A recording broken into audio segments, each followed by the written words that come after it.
আগের দিন যে আমাদের সম্পর্কগুলো হয়েছে সেইখান থেকে একটা সম্পর্ক আমরা কি লিখছি, পিভি ইকুয়াল টু RT। ভালো করে বুঝো, পিভি ইকুয়াল টু RT, এটা হচ্ছে আমাদের একটা সমীকরণ। আরটাকে কি বলা হচ্ছে, আরটা হচ্ছে সার্বজনীন গ্যাস দ্রব্য। এই সমীকরণটি পিভি ইকুয়াল টু RT, এটা কোথা থেকে পেয়েছি, চার্লস এবং বয়েলসের যে সূত্রগুলো আমরা তাদের সমন্বয় করে পিভি ইকুয়াল টু RT এই সমীকরণটা পেয়েছি। এই সমীকরণ থেকে আর এর আমি মানটা বের করব। তাহলে পিভি বাই টি, ভালো করে পিটা এখানে চাপ, বিটা আয়তন, টিটা হচ্ছে পরম স্কেলে উষ্ণতা। তাহলে এই জায়গা থেকে পি এর মান অ্যাকচুয়ালি কত, পি সমান এইচ রো জি। এইচটা কি, 22 স্তম্ভের উচ্চতা। ঠিক আছে, 22 স্তম্ভ যে চাপ প্রয়োগ করছে সেই চাপের ক্ষেত্রে আমরা ব্যারোমিটার থেকে যে মানটা পাচ্ছি সেটা এইচ কত সেন্টিমিটার, 76 সেন্টিমিটার পার স্তম্ভ। বায়ুমণ্ডলে যে চাপটা আমরা প্রদান করছে, সেই বায়ুমণ্ডলের চাপটা প্রদান করার ক্ষেত্রে ব্যারোমিটারের হাইটটা কতটা হয়, 76 সেন্টিমিটার পার স্তম্ভ। তাহলে স্বাভাবিকভাবেই আমাদের পারদরা এইভাবে থাকে পাত্রের মধ্যে। বায়ুমণ্ডল চাপ প্রদান করলে নলের মধ্যে পারদরা 76 সেন্টিমিটার উঠছে। সেক্ষেত্রে যে চাপ প্রদান করছে চাপের মানটা পি, পি সমান এইচ রো জি। রোটা কি, পারদের ঘনত্ব, আর জিটা হচ্ছে অভিকর্ষজ ত্বরণ। তাহলে এখান থেকে রো, রো মানে হচ্ছে আমাদের এখানে পারদের ঘনত্ব, লিখে রাখো রো ইকুয়াল টু পারদের ঘনত্ব। আর জিটা কি, অভিকর্ষজ ত্বরণ। আর এইচটা কি, পারস্তম্ভের উচ্চতা। তাহলে এখানে আমি মানটা কত লিখবো, 76 ইন্টু 13.6 ইন্টু 980 ডাইন পার সেন্টিমিটার স্কয়ার। পিটা হচ্ছে চাপ, বায়ুমণ্ডলের চাপ, প্রেসার। এইচটা হচ্ছে পারস্তম্ভের উচ্চতা। ঠিক আছে, আর আমাদের রোটা হচ্ছে পারদের ঘনত্ব 13.6 গ্রাম পার সেন্টিমিটার কিউব। জি এর মান কত, 980 semi per second square. Rota হচ্ছে পারদের ঘনত্ব রো। এইখান থেকে আমরা পি এর মান পেয়ে যাচ্ছি। জিটা কি, প্রমাণ চাপ প্রমাণ আয়তন। ঠিক আছে, 22.4 লিটার। এটাকে সিজিএস বলে 22,400 সেন্টিমিটার কিউব। আর টি এর মান কত, 0 ডিগ্রি সেন্টিগ্রেড। জিরোর সঙ্গে আমাদের যখন বায়ুমণ্ডলের চাপের সংজ্ঞাতে 0 ডিগ্রি সেন্টিগ্রেড উল্লেখ করা হয় না, তাহলে 0 ডিগ্রি সেন্টিগ্রেড মানে কত, 273 প্লাস 0 কেলভিন। এই তিনটে মানকে আমরা এখানে বসাবো। তাহলে বসালে কত হচ্ছে, 76 into 13.6 into 980 into 22,400 divided by 273, কত হবে, 8.31 into 10⁻7 R per mole kelvin. Mole kelvin কেন, এখানে এন থাকতে পারে। যদি এন আর টি হয়, এটাতে 1 মোল গ্যাসের ক্ষেত্রে আমাদের পিভি ইকুয়াল টু RT। তাই অ্যাকচুয়ালি এনটা থাকে, এন এর মান 1, মোলটা তো এককের মধ্যে থাকবে। ঠিক আছে, এই জন্য আমরা এখানে বলছি মোল কেলভিন, মোল কেলভিন। ঠিক আছে, তাহলে এটা চলে গেল আমাদের আর এর মান নির্ণয় করলাম। আর এর একক তাহলে কি হবে, এই যে এককটা লিখে দিয়েছি দেখো, আর এর একক P into V. P pressure, তাহলে প্রেসারের অ্যাকচুয়ালি আমাদের এককটা কি হয় জানো, যে ডাইন পার সেন্টিমিটার। তাহলে F P equal to F by A. একক ক্ষেত্রফলে লম্বভাবে প্রযুক্ত বলকে আমরা চাপ বলছি। ঠিক আছে, তাহলে সেই ক্ষেত্রে বলের একক কি হয়, ডাইন সিজিএস পদ্ধতিতে। আর এ মানে সেন্টিমিটার স্কয়ার, তার মানে বর্গ সেন্টিমিটার, সেন্টিমিটার স্কয়ার, ডাইন পার সেন্টিমিটার স্কয়ার এসছে পি এর একক। ঠিক আছে, আর এটা কত হচ্ছে, সেন্টিমিটার কিউব। আয়তন তো কি হয়, ঘন সেন্টিমিটার, তাই সেন্টিমিটার কিউব। তাহলে এই যে জায়গাগুলো আমরা যে মানগুলো এখানে বসিয়ে দিই, তাহলে একক পেয়ে গেল। এবার দেখো এই ডাইন পার সেন্টিমিটার স্কয়ার পি এর একক, আয়তনের একক কত হবে, তাহলে এখান থেকে পি ইন্টু যদি ভি করি, তাহলে dyne per centimetre square into V মানে সেন্টিমিটার কিউব। তাহলে একটা দুটো কেটে দিলে কত, ডাইন ইন্টু কত হবে, সেন্টিমিটার। ডাইন ইন্টু সেন্টিমিটারটাকে কি বলা হয়, আর। বল ইন্টু সরণ, কার্য মানে কি হয়, বল ইন্টু সরণ। তাহলে বলটা কত, বলের একক কি সিজিএস পদ্ধতি ডাইন, সরণের একক সেন্টিমিটার, ডাইন সেন্টিমিটার। এটা এসআইতে হলে নিউটন ইন্টু মিটার হয়ে যাবে। পাউন্ডার ইন্টু ফিট করলে এফপিএস পদ্ধতি হয়ে যাচ্ছে। তাহলে এই যে পি ইন্টু ভি এটা অ্যাকচুয়ালি কিন্তু কার্য, ঠিক আছে। তাহলে আমি যেটা ডব্লিউ ইকুয়াল টু আমরা বলছি বল ইন্টু সরণ, তাহলে পি এফ সমান যে পি সমান এফ বাই এ, এই জায়গা থেকে পি ইন্টু এ লিখতে পারি, হ্যাঁ কি না? এই যে সমীকরণ P equal to F by A লিখেছি তো, তাহলে পি সমান এফ বাই এ, এফ সমান পি ইন্টু এ লিখতে পারি, তাহলে পি ইন্টু এ লিখলাম। পিটা চাপ, ক্ষেত্রফল মানে কত? দুটো দৈর্ঘ্যের গুণফলকে আমরা বলছি ক্ষেত্রফল, আর তিনটে দৈর্ঘ্যের গুণফলকে কি বলি? আয়তন। তাহলে এটা ক্ষেত্রফল মানে দুটো দৈর্ঘ্য, আর সরণ মানে একটা দৈর্ঘ্য, তাহলে আলটিমেট তিনটে দৈর্ঘ্যের গুণফল, তিনটে দৈর্ঘ্যের গুণফলকে এক কথায় কি বলি? আয়তন। পিবি অর্থাৎ ডব্লিউ ইকুয়াল টু এফএস হয়, আবার ডব্লিউ ইকুয়াল টু পিভি হয়। চাপ ইন্টু আয়তন মানে কিন্তু কাটবে, এই জন্য এককে চলে এসেছে আর কথাটা। তাহলে 9 সেন্টিমিটারকে এক কথায় বলে আর। সরণ মানে একটা দৈর্ঘ্য মানে একটা কি বলবো?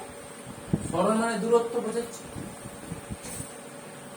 সরণ মানে তো একটা দৈর্ঘ্য বা দূরত্ব বোঝাচ্ছে। ম্যাথ করার ক্ষেত্রে তুমি সরণ মানে কি? সরণ তো একটা দূরত্ব বোঝায়। তাহলে সেক্ষেত্রে আমি একটা মান পাচ্ছি, সরণে একটা দৈর্ঘ্য হিসেবে পাচ্ছি না? তাহলে সেই দৈর্ঘ্য ইন্টু এখানে দুটো দৈর্ঘ্য, তো তিনটে দৈর্ঘ্যের গুণফল মানে তো আয়তন। তাহলে স্বাভাবিকভাবে পি ইন্টু ভি করা যাবে। সেই জন্য দেখো এখানে পি ভি যে 9 ইন্টু সেন্টিমিটার, আমি পি ইন্টু ভি ভেঙে দেখিয়েছি। তাহলে এখানে কি হচ্ছে? 9 ইন্টু সেন্টিমিটার মানে কিন্তু আর। নিচে কি ছিল? এন ছিল, এন এর মান 1, কিন্তু তার একক তো থাকবে 1 মোল, কথাটা তো বলতে পারি। আর টি হচ্ছে কেলভিন, এই জন্য আর পার মোল কেলভিন, একক হয়ে গেল আর পার মোল কেলভিন। এই বিষয়টা বোঝা যাচ্ছে তো? তাহলে আর এর মান হলো একক হলো, এবার মাত্রা নির্ণয় করব।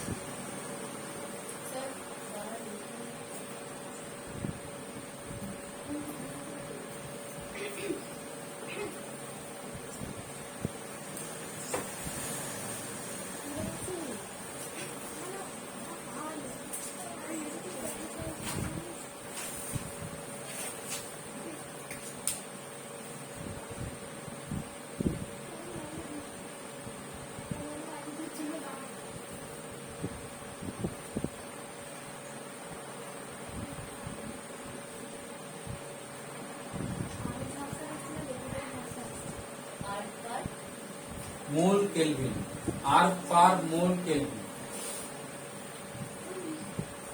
কি দেখি আছে তখন তোর একটা করে বুঝছে না কোন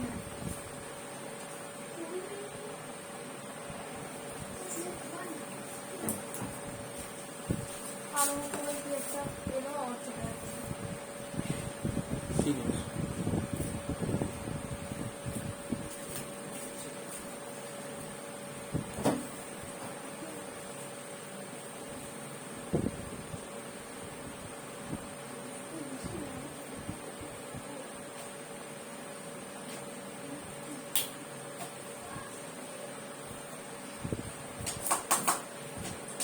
এবার মাত্রাটা আমাদের বের করতে হবে।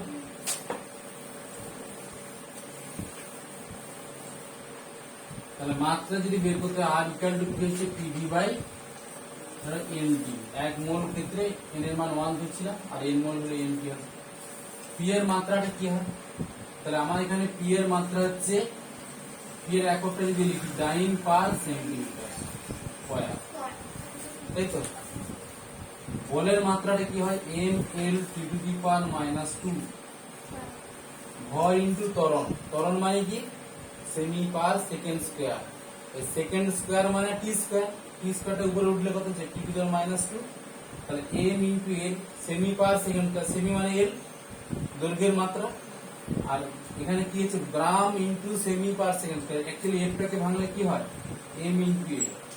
আবার এম এর এমটা হচ্ছে গ্রাম, আর এটা হচ্ছে সেমি পার সেকেন্ড স্কয়ার। এটাকে এক কথায় বলা হচ্ছে ডাইন। ঠিক আছে, তাহলে এই ডাইনের বলের মাত্রাটা এটা হবে M L T to the power -2। তাহলে আমি এখানে বোঝাচ্ছি M L T to the power -2, আর এখানে এল স্কয়ার। তাহলে একটা এল কেটে যাচ্ছে, তাহলে কত? M L to the power -1 to the power -2। এটা হচ্ছে চাপের মাত্রা। আয়তনের মাত্রা কি হবে বলো? আয়তনের মাত্রাটা কি হচ্ছে? তাহলে আয়তনের মাত্রাটা আমাদের হবে আয়তন, ভি এর মাত্রা, সেন্টিমিটার কিউব মানে এল কিউব। মাত্রাটা হচ্ছে n two the power 0 l cube into p to the power 0। Actually মাত্রাটা লিখলে হবে। তাহলে এখান থেকে l কিউবটা হচ্ছে আমাদের v এর মাত্রা, n এর মাত্রা কি হবে তাহলে m l to the power -1 p to the power -2 l cube divided by মোলের মাত্রা n আর t এর মাত্রা টেম্পারেচারকে থিটা দিয়ে প্রকাশ করা হয়। তোমরা সাধারণত তিনটে মাত্রা জেনেছো mlt, কিন্তু মোল সংখ্যার মাত্রা n আর টেম্পারেচারের মাত্রা এখানে আমরা থিটা বলছি। ঠিক আছে? তাহলে এখানে কত হচ্ছে মাত্রা তাহলে ml square p to the power -2 into p পাওয়ার -1। এটা হচ্ছে আমাদের r এর মাত্রা, r এর মাত্রা, r এর একক, r এর মান। সার্বজনীন কেন বলা হচ্ছে? তাহলে এই r এর ভ্যালুটা সমস্ত গ্যাসের ক্ষেত্রে সমান, সেই জন্য এটাকে সার্বজনীন। মানে আর এর এই মানটা পুরোটা বার করতে দেয়? হ্যাঁ, মান বের করতে দিবে, একক দিতে পারে, কখনো মাত্রা বের করতে দিবে, একক, মাত্রা, মান। কেন সার্বজনীন বলা হচ্ছে? আপনি যেটা দেখালেন সেরকম করব। পরপর পরপর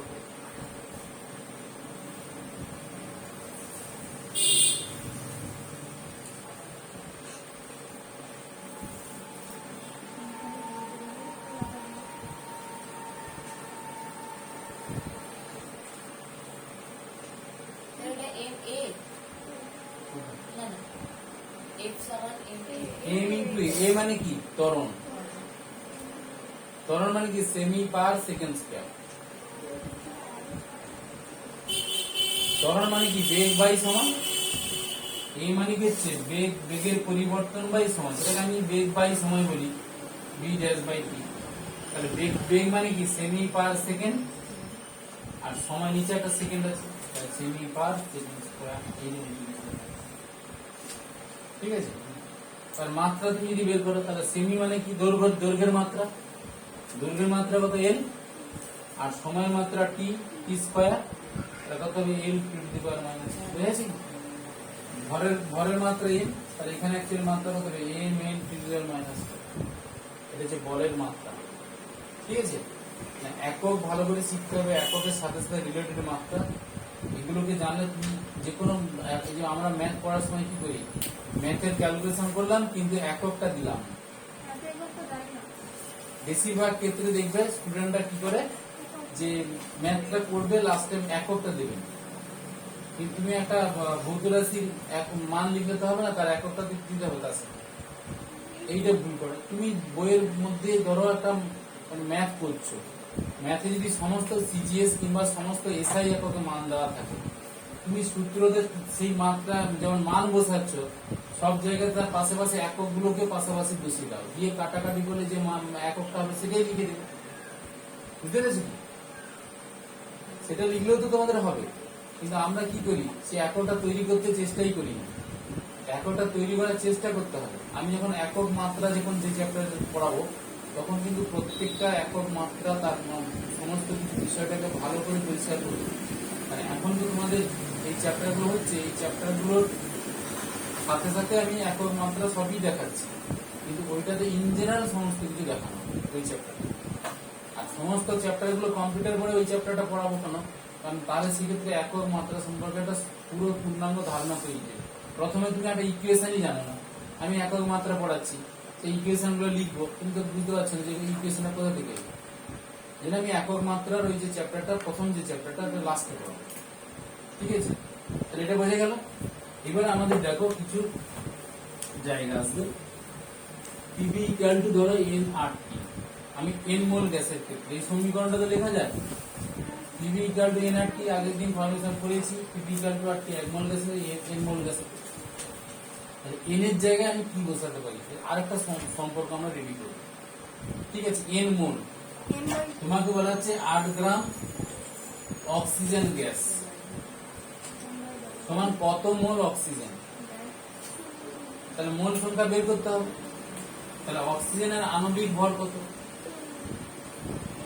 আণবিক ভর কত বলো? 32, 16 দুগুণে 32, আর 8 গ্রাম অক্সিজেন বলছে, তাহলে 32 গ্রাম, আণবিক ভর 32। ঠিক আছে? তাহলে এখানে আমাদের মোল সংখ্যা বের করতে হবে। তাহলে 1 মোল অক্সিজেন গ্যাস মান তার আণবিক ভরটা আমরা দেখছি 32 মানে 32 গ্রাম। 1 মোল অক্সিজেনের আণবিক ভরটা যেমন 32, তেমনি ভাষাতে লিখলে এটা কি হবে যে 1 মোল অক্সিজেন গ্যাস সমান 32 গ্রাম অক্সিজেন। ঠিক আছে কি পরিষ্কার? তাহলে আমি এখানে যদি বলি ঘুরিয়ে লিখি যে 32 গ্রাম O2 ইকুয়াল টু 1 মোল, এটা লেখা যায় 1 গ্রাম অক্সিজেন সমান কত হচ্ছে 1/32 মোল, আর 8 গ্রাম অক্সিজেন সমান কত 8/32, তার কত হচ্ছে 1/4 মোল। 8টা কি? 8টা হচ্ছে ভর, এম কে প্রকাশ করে। ম্যাথের মধ্যে যেটা 8 গ্রাম 10 গ্রাম 16 গ্রাম এভাবে দেওয়া থাকবে সেটা আমরা এম টাকে প্রকাশ করি, আর 32টা যেটা সেটা আণবিক ভর এম কে প্রকাশ করি। তাহলে এম ইকুয়াল টু অ্যাকচুয়ালি হবে সমীকরণটা এম বাই এম, সেই জন্য আমরা এখানে লিখে দেবো এম বাই এম আর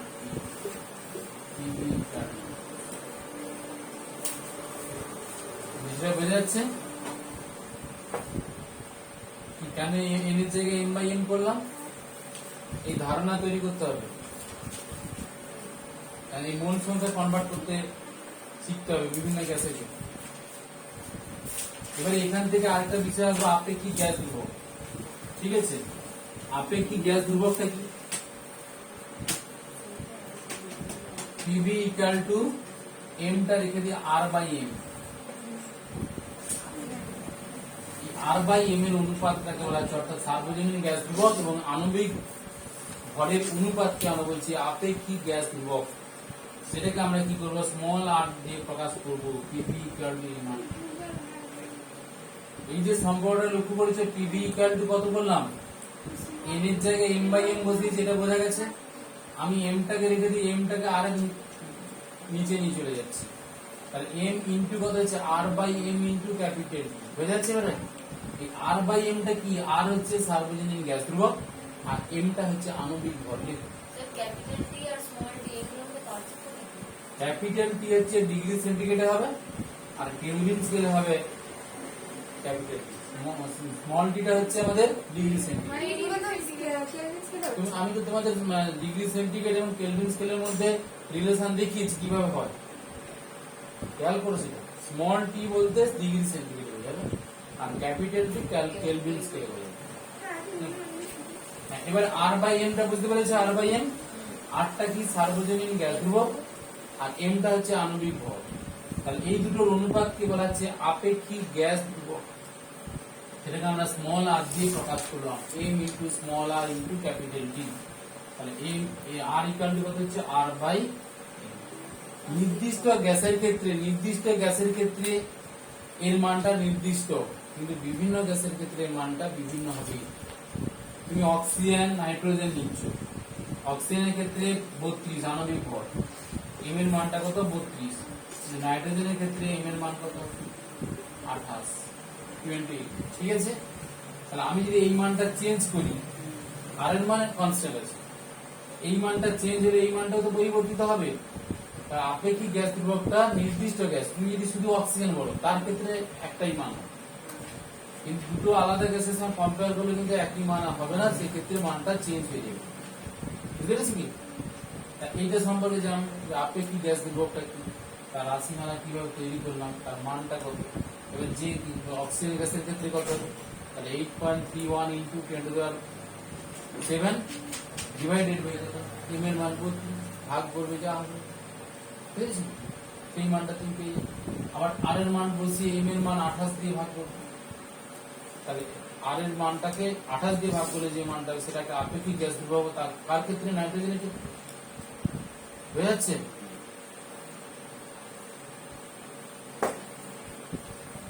এইবারে দেখো, এই যে আপেক্ষিক গ্যাস ধ্রুবক বিষয়টা আমরা বললাম, এরপরে আমি কি করব? পিভি ডিভাইডেড বাই আরটি,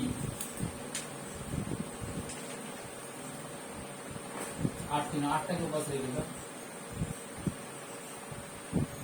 এটা রাখতে পারি। এমটিটাকে আমরা কি করেছি? নিচে নিচে এই ক্যালকুলেশন থেকে এই ক্যালকুলেশন চলে গেল, এমটাকে নিচে নামালাম, পিটাকে পিভি নিচে নিয়ে চলে এসেছে। তাহলে P divided by M by V into T equal to R by M. নির্দিষ্ট গ্যাসের ক্ষেত্রে তো এটা কনস্ট্যান্ট ভ্যালু, আর বাই এমটা তো কনস্ট্যান্ট, অক্সিজেনের ক্ষেত্রে কনস্ট্যান্ট, নাইট্রোজেন ধরলে নাইট্রোজেনের ক্ষেত্রে কনস্ট্যান্ট ভ্যালু হবে। তাহলে P by M by V, ওই গ্যাসের তুমি চাপ, আয়তন, টি এগুলো পরিবর্তন করছো, ঠিক আছে। সেই ক্ষেত্রে আমাদের চেঞ্জ করতে, এই সম্পর্ক থেকে আমি একটা সম্পর্ক তৈরি করি তার উপর। তাহলে P divided by M by V করতে পারি, ভিটাকে নিচে নামাতে পারি তো। তাহলে P divide M by V মানে কত, রো রো রো মানে ঘনত্ব, লিখে রাখো, রো ইকুয়াল টু ঘনত্ব M by V equal to R by M. এটা একটা কনস্ট্যান্ট ভ্যালু, এটা ইকুয়াল টু কনস্ট্যান্ট, ঠিক আছে। তাহলে P divided by rho T, আর একটা সম্পর্ক চলে এলো। এবার চাপের পরিবর্তন ঘটাচ্ছ, ঘনত্বের পরিবর্তন, টি এর পরিবর্তন। তাহলে যখন P1 চাপ, তখন চাপ P1 প্রদান করছো, সেই অবস্থায় গ্যাসের সিস্টেমে ঘনত্ব কত হবে, ρ1, টেম্পারেচার সেই মুহূর্তে ধরেছো T1 ইকুয়াল টু কনস্ট্যান্ট। আবার চাপ যখন P2 করছো, সেই মুহূর্তে ঘনত্ব ρ2 এবং টেম্পারেচার T2 সেটা ইকুয়াল টু কনস্ট্যান্ট। তাহলে আমি এইটা ইকুয়াল টুটা করতে পারি, দুটোরই ভ্যালু একই। তাহলে আমি লিখতে পারি P1 by ρ1 T1 equal to P2 divided by, আরেকটা সম্পর্ক আমরা চলে যাই।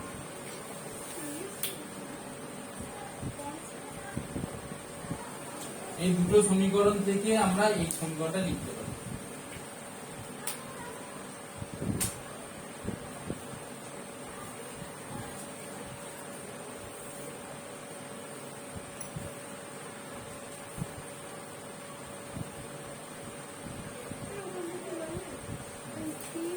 এই যে সম্পর্কটা তৈরি করেছি, P by rho T equal to R by M. আমি একটা নির্দিষ্ট গ্যাস নিয়েছি অক্সিজেন, তাহলে অক্সিজেনের ক্ষেত্রে এই মানটা কনস্ট্যান্ট ধরবো। তাহলে সেই ক্ষেত্রে ওই অক্সিজেনের গ্যাসেরই চাপ, ঘনত্ব আর টেম্পারেচার, এই তিনটের মান আমি একটা মুহূর্তে নিলাম, তখন তাহলে P1 by ρ1 T1 equal to constant হবে। এই ভ্যালুটা তো সোজা একই, ρ1 এখানে করলাম, রো মানে কি ঘনত্ব। আবার টেম্পারেচার T2 যখন করছি, সেই মুহূর্তে আমাদের চাপটা হচ্ছে P2 আর ঘনত্ব ρ2, তখন এটা পাচ্ছি। দুটোর ভ্যালু তো একই, এটাও কনস্ট্যান্ট, এটাও কনস্ট্যান্ট। তাহলে এটা ইকুয়াল টু এটা করতে পারি, তাহলে P1 by ρ1 T1 equal to P2 by ρ2। সম্পর্কটা আমরা তৈরি করি, বুঝতে পেরেছি কি? গ্যাসের মেন যে জায়গাটা শেষ হলো, এবার আমাদের gamma P equal to gamma V, সেই সম্পর্কটা তৈরি করলে আমাদের মোটামুটি গ্যাসের প্রসারণটা আমাদের কমপ্লিট হচ্ছে। তাহলে আমি মোটামুটি প্রথম থেকে যদি চার্লসের সূত্রটা লিখি, বয়েলসের সূত্র লিখি, কিংবা রেনল্ড চাপের সূত্রগুলো লিখি, সেই সূত্রগুলো একটু তৈরি করি। P proportional to 1 by V কিংবা V proportional to 1 by P। এখান থেকে আমরা লিখতে পারি PV ইকুয়াল টু কনস্ট্যান্ট, তারপর লিখতে পারি P1 V1 equal to P2 V2, এই সম্পর্ক লেখা যায়। কিংবা আমি এটা লিখতে পারি আরো P3 V3 PN VN, লেখা যায় তো। এই সম্পর্কটা হয়ে গেল। এরপর আমরা কি লিখেছিলাম, VT equal to V0 1 plus T by কত 273, এটা লিখেছিলাম চার্লসের সূত্র। এই সম্পর্ক থেকে আমরা কি লিখেছিলাম, V proportional to capital T, তাহলে V সমান KT। তাহলে সেই ক্ষেত্রে V by T equal to constant. তাহলে আমরা এখান থেকে একটা সম্পর্ক পাবো V1 by T1 equal two, পেয়েছি আগে। আর দুটো সম্পর্কে একসাথে করলে V proportional to 1 by P, আবার V proportional to 1 by P। তাহলে V প্রপোর্শনাল কত হবে, V প্রপোর্শনাল T, তাহলে T ডিভাইডেড বাই P। তাহলে এখানে V সমান কত হবে, K T বাই P। আমি যদি কনস্ট্যান্টটাকে R ধরে নিই, তাহলে অ্যাকচুয়ালি কত হবে, PV ইকুয়াল টু 1 মোল গ্যাসের ক্ষেত্রে, n মোল গ্যাসের ক্ষেত্রে সমীকরণটা কত হয়ে যাবে, PV ইকুয়াল টু nRT, তখন হয়ে যাচ্ছে PV ইকুয়াল টু nRT। আরেকটা সমীকরণ হচ্ছে PV ইকুয়াল টু R। এই সম্পর্কগুলো হয়েছে। এরপর আবার PV by T equal to R, তাহলে PV by T equal to R। তাহলে এখান থেকে লিখতে পারি P1 V1 by T1 equal to R1 R, আর আরেকটা লিখতে পারি P2 V2 যখন চাপ আয়তন টেম্পারেচার এগুলো সব পরিবর্তন করছে কিন্তু আলটিমেট রেজাল্টটা একটা কনস্ট্যান্ট হবে, সেটা সার্বজনীন আছে। এই সম্পর্ক থেকে আবার কি লিখতে পারি P1 V1 by T1 equal to P2 V2 divided by আরেকটা সম্পর্ক হয়েছে কি? তাহলে এই রিলেশন গুলো করতে হবে। PV equal two RT, PV equal two nRT। আবার এখান থেকে আমরা যদি আরেকটু ক্যালকুলেশন করি M বাই M যেটা করেছিলাম কি PV ইকুয়াল টু, আবার সেখান থেকে আমরা আবার কি করেছিলাম PV equal to M into R by capital M into T সমগ্র একটু আগে করলাম, সেগুলো আর দেখাচ্ছি না। তাহলে মোটামুটি এটা হলো। এবার রেনল্ড চাপের সূত্রতে কি থাকবে এই ক্যালকুলেশনে, যেটা VT equal to V0 1 plus T by 273, এইখানে আমরা করছি PT করে দেবো, ঠিক আছে? ওখানে এটাকে P করে দিচ্ছি, তখনই সম্পর্কটা হয়ে যাবে P1 বাই T1 বুঝে যাচ্ছে জিনিসটা? তো এই সম্পর্কগুলো মোটামুটি কাজে লাগবে ম্যাথগুলো পড়ার ক্ষেত্রে, সেটাকে একটা জিনিস আকারে তোমাকে লিখে নিতে হবে। আমি যে হাইলাইটস করছি যেগুলো ওই ক্যালকুলেশন গুলোকে ওই পরপর সাজিয়ে নেবে। এই সম্পর্কটাও তোমার ইম্পর্টেন্ট সম্পর্ক, ঠিক আছে?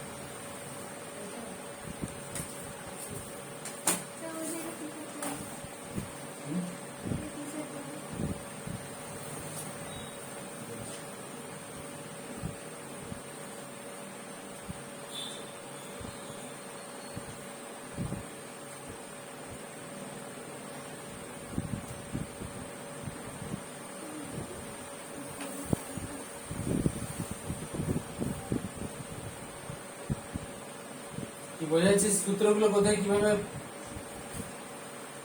কোথা থেকে এলো, কোথায় কোথায় কাজে লাগবে ম্যাথ করার ক্ষেত্রে, সূত্রগুলো তো আমরা ব্যবহার করি কি?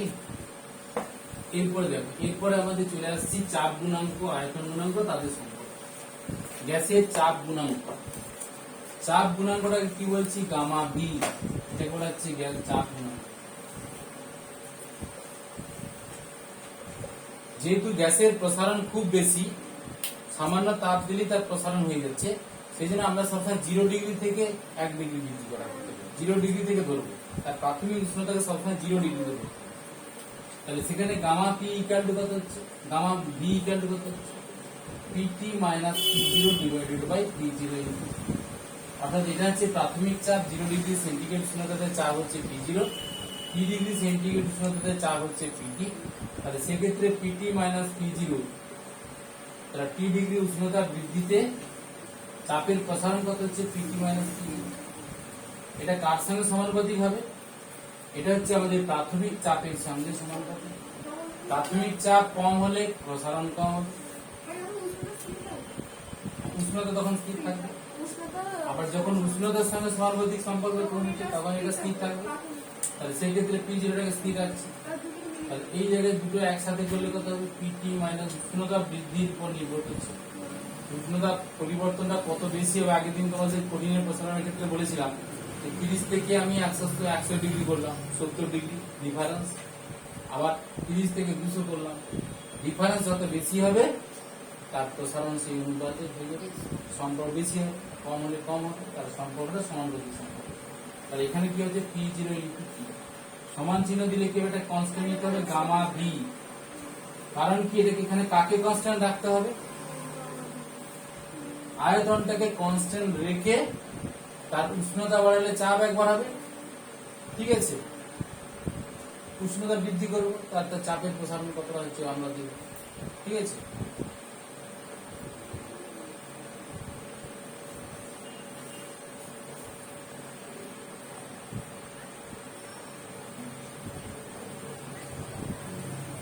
তাহলে এখান থেকে পিটি মাইনাস P0, তাহলে গামা ভি ইকুয়াল টু কত হচ্ছে PT minus P0 divided by P0।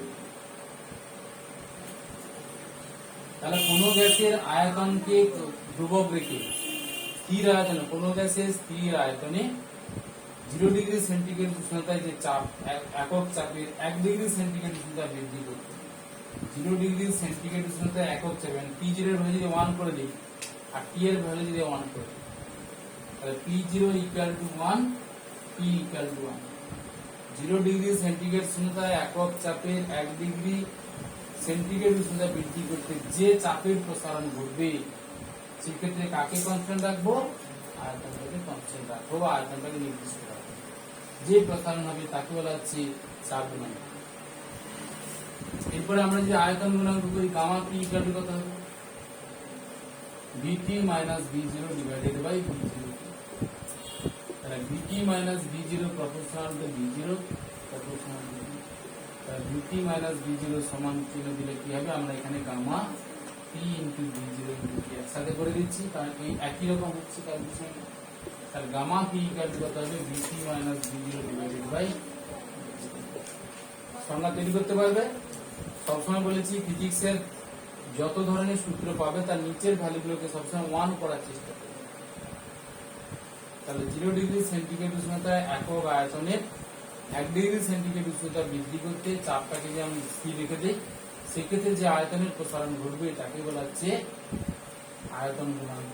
চাপটাকে স্থির রেখে, কোনো গ্যাসের চাপকে স্থির রেখে 0 ডিগ্রি সেন্টিগ্রেড উষ্ণতায় একক আয়তনের 1 ডিগ্রি সেন্টিগ্রেড উষ্ণতা বৃদ্ধি করলে যে আয়তনের প্রসারণ ঘটবে তাকে বলা হচ্ছে আয়তন গুণাঙ্ক, গ্যাসের আয়তন। বুঝা গেছে? এদের মধ্যে রিলেশন আমরা তৈরি করতে পারি।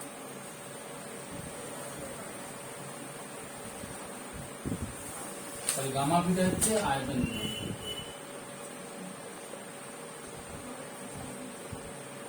গ্যাসের আয়তন গুণাঙ্ক।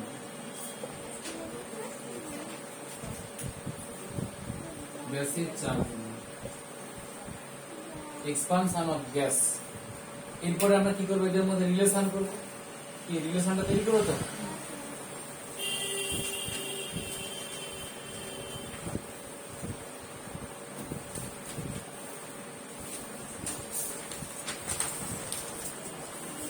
হ্যাঁ এটা করেছি।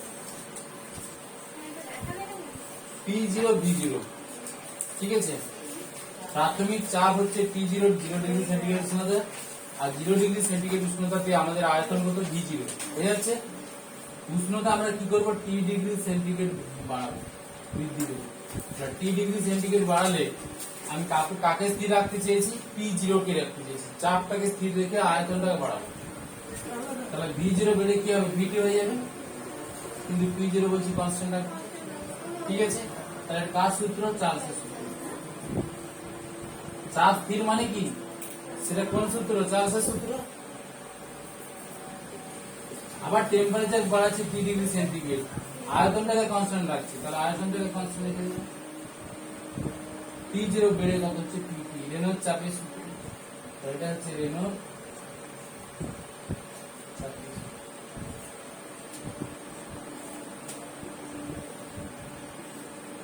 রেনল্ড চাপের সূত্র, ঠিক আছে? এটা আমি এবার বুঝতে পারছি। এখন বুঝতে পারছো? তাহলে P0টাকে কনস্ট্যান্ট রেখে এটা VT-টাকে বাড়াচ্ছি, আয়তনটা V0 থেকে বাড়িয়ে কি করলাম? VT করলাম।